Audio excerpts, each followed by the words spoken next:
It's been hard, well, probably impossible really, for us all to escape the news from Ukraine this week. But one Brit is trying to do the exact opposite, you might say. Miles Routledge, a 22-year-old physics student, has a history of flying into war zones. In August last year, he was rescued from Kabul by British forces after flying to Afghanistan for a holiday shortly before it fell to the Taliban. Now he's in Ukraine on a mission to help out, he says, but also for fun. His words, not mine. Miles joins me now, I believe from inside a place of some shelter. Where are you exactly, Miles? Hello? Yes.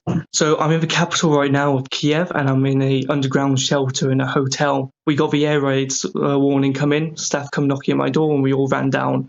So we're all just waiting it out, basically.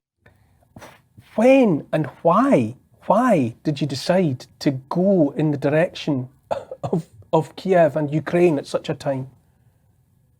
Well, truthfully, at the beginning, I got a message from someone stating they had a grandfather who's unable to get out of the country, and he was having issues with getting medication across. From my trips in Afghanistan, I've managed to get the connections, and I've managed to get the medication to him. And now I'm here trying to patch people together and try and help out where I can, but also on my social media, share the stories of what's really going on, where the mainstream media, especially Russia, are manipulating the truths, lying, and I'm just trying to straighten things out. And to be honest, I think I'm good at this. I like what I do, and I'm enjoying myself here. And with the people smiling at the bomb shelter, we're getting along, and the Ukrainians, I think they appreciate what I'm trying to do. Was it straightforward to get into Ukraine when you Oh, announced your definitely not. intentions? No. So I only got here about 1.5 days ago. So what I did was I woke up at 6 a.m. to several missed calls saying the wall's broken off. I booked a plane to Poland, and from there I got the last available train to the border. From there, I created my own company on Company House. I printed off a media badge. I spoke to some guards. They were completely fine with me. They liked what I was doing, and then they gladly let me in. But for some people, it's becoming a little bit more difficult to get in. So if you want to get into Ukraine now to help fight alongside the war, you'll have to get a bus in, sadly pay some bribes, which I don't agree with, and then walk your way up or hitchhike a taxi. Would you say, Miles, that you're drawn? I think it almost goes without saying. Are you drawn to dangerous places? You know, is the? I mean, I just have to say, I am dumbfounded that someone would put themselves into a place of danger when you're not actually, part of the armed forces. What's the attraction? Truthfully, it's just rather interesting, to put it lightly, and I don't actually know. I was born in Birmingham, so I just kind of think I want to escape that area as much as I can, really. I think I enjoy this, and if I do some good along the way and help some people, alongside all my followers who see what I'm doing and agree with it, I think I have an overwhelming good. I can contribute to the people of Ukraine and same with other regions. And at the end of the day, I do enjoy it. When I get home sometimes from Ukraine, from Kazakhstan, from Afghanistan, from South Sudan, I just kind of sit there and the world feels a little bit too still. Where you've been, you say you've only been there for a day and a half. Does it look like a war zone? Have you seen fighting? Yes. Have you heard fighting? Yes. So I left Ukraine about 3 weeks ago. Well, sorry, I was in Ukraine for 3 weeks and I left about on Monday. Now I'm back again. So when I was first there, I was in Donetsk, about 1 kilometer from the front lines. And even then, in the central front line area, people were just going about their everyday lives, no issues, everything was calm, and that's why I left. But when I come back a mere few days later, all hell was breaking loose, airway sirens going off, there's a curfew now at 5 p.m, so no one's allowed to leave the entire weekend. Soldiers are running around, police are going everywhere. People are crying on the phone, screaming. It's not the best situation. Truthfully, it is a war zone. I have seen fighting. I have heard gunfire and bombs going off in the distance, and they're only getting closer and closer. Still in touch with family, with friends back home, and if so, what are they saying to your being there? Yes. Oh, well, I truthfully understand the argument of, I don't want to worry my family or anything, but the good thing is I don't have family on my side. I've had a bad home life with my family and everything, and I've been estranged for 5 years. I've cut them off because, truthfully, they're not the best people. I don't want to speak too much about it, but I think the viewers at home catch my drift. But if I don't have that liability, and my friends think, the same mindset as me, they think what I'm doing is good. They find it funny. They find it entertaining, and they kind of do the similar things because I've now built myself into that little army community.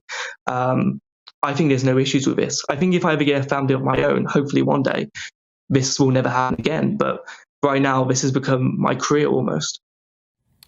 What preparations have you been able to make to get out? If the situation becomes impossible by your estimation, what can you do to get away? Not too much. I don't want to say I would do this, but bribes are always an option. Say £20 or £30, $50 will get you quite far in the country. I've also got a satellite phone with me, a satellite device, so I can navigate on that. I can tweet on it and also make phone calls and texts. I'm also in contact with the youngest MP equivalent in Ukraine. I've got some media contacts as well who are happy to look after me because I've looked after them in the past with tips and helping them regarding visas. I've also got in contact with some soldiers, so we're actually going to meet up tomorrow and do some shooting practice, and we're going to do some interviews with some locals and see how it's really going. We're also setting up compounds in northern and southern Ukraine, I'm allowed to say this, where if something goes wrong, we will basically build a little resistance movement and have a little bunker so we can harbour people who are trying to help the independence of Ukraine in the long run. So it's not guaranteed I can get out. You never know. I might die the next day. I might get bombed. But then again, it's the same when I cross a road or every other mediocre thing like a flight or something. I think the risks for me, I can accept them. I can understand most people can't at home. But the risk of not getting out of Ukraine and still doing good work here by handing out all the money, like the money I'm getting from this interview right now, it's all going to Ukrainian people tomorrow. And I'm proud to say I would rather do that than stay at home. Miles, I said in the introduction that you had to be rescued from Kabul by British forces. If Yes. that's the case, do you not appreciate that sometimes your being there is giving people who have other things to prioritise someone else to worry about that needn't be where you are? See, I understand the argument, and to be fair, I would agree with you if that was the truth. But when I was in Kabul, what actually happened was I walked up to a safe house. I met some SAS soldiers. They invited me for a drink. They actually liked my story. We're still in contact to this day, and they're watching what's happening in Ukraine and all my other trips. And we basically just walked 400 meters with 400 other individuals out of Afghanistan.